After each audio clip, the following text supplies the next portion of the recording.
கர்த்தருடைய நாமத்திற்கு மகிமுண்டாகட்டும். இந்த வேளையிலும் கூட தேவ கிருபை என்றும் உள்ளது என்ற வார்த்தையின் பிரகாரமாக அவர் கிருபை மலைகள் விலகினாலும் பர்வத இழப்பிருந்தாலும் அவர் கிருபை நம்மை விட்டு விலகாது என்று பார்க்கிறோம். அதை என் வாழ்க்கையிலே உணர்ந்திருக்கிறேன், அனுபவித்து கொண்டு வருகிறேன். இந்த வேளையிலும் கூட வேதத்திலே 113 சங்கீதம் 7 வசனம், அவர் சிறியவனை பூமியிலிருந்து தூக்கிவிடுகிறார், எளியவனை குப்பையிலிருந்து உயர்த்துகிறார் என்று பார்க்கிறோம். ஆண்டவருடைய தன்மை, ஆண்டவருடைய குணம் என்னவென்று சொன்னால், சிறியவனை பூமியிலிருந்து தூக்கிவிடுகிறவரும் எளியவனை குப்பையிலிருந்து உயர்த்துகிற தேவனாயிருக்கிறார்.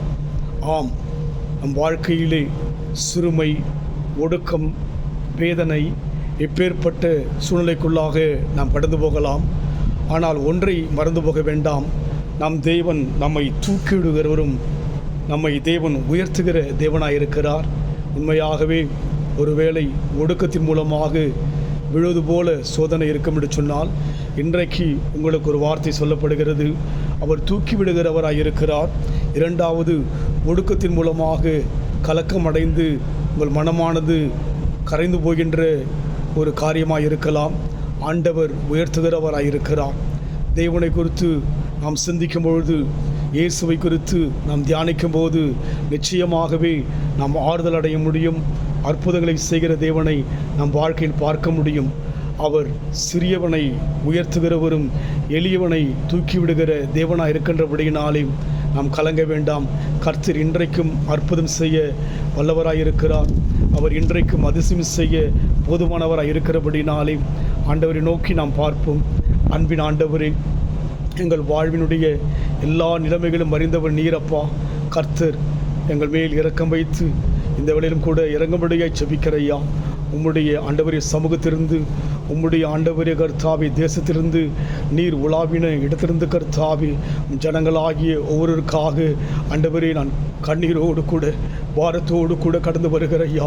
கர்த்தர் இறங்குவீராக, தூக்கிவிடுவீராக, உயர்த்துவீராக ராஜா. நீர் எங்கள் பாரங்களை சுமக்கிற தேவனாயிருப்பதற்காய் சோத்திரம்.